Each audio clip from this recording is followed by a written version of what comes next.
Hello everyone ଜୟ ଜଗନ୍ନାଥ। ଆଜିର ଦିନଟି ମୋର ଷ୍ଟାର୍ଟ ହେଇଯାଇଥିଲା ଠାକୁର ପୂଜାରୁ। ଠାକୁର ପୂଜା ସରେଇକି ଯାଇଥିଲି ବ୍ରେକଫାଷ୍ଟ କରିବା ପାଇଁ। ଆଜିର ବ୍ରେକଫାଷ୍ଟରେ ଥିଲା ପୁରା ହେଲ୍ଦି ଖାଇବା, କିଛି ନଥିଲା, ଖାଲି ଓଟ୍ସ କଦଳୀ ତା ସହ କ୍ଷୀର। ତାର ଗୋଟେ ପେଷ୍ଟ ବନେଇ ପିଇ ନେଇଥିଲି। ତାପରେ ମୁହଁରେ ଟିକେ ଲହୁଣୀକୁ ହଳଦୀ ଲଗେଇଥିଲି। ଆପଣ ବି ଏଇଟା ଥରେ ଟ୍ରାଏ କରନ୍ତୁ, ଦେଖିବେ ମୁହଁର ଗ୍ଲୋ କେମିତି ଆସୁଛି।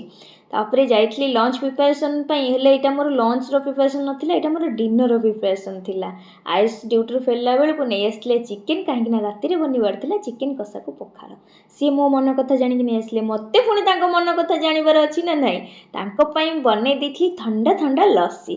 ସେ ଗରମରୁ ଆସିଥିଲେ, ତାଙ୍କୁ ଥଣ୍ଡା ଥଣ୍ଡା ଲସି ଦେଇ ମନ ଖୁସି କରେଇ ନେଲି।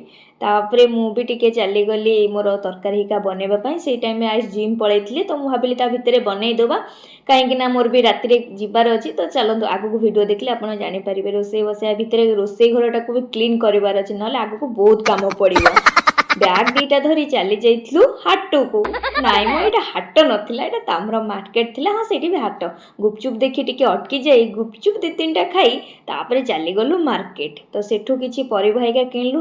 ସିଜିନ୍ ଆସିଗଲାଣି ପଣସର, ତାକୁ ଆଉ ଆମେ ଛାଡ଼ିବୁ।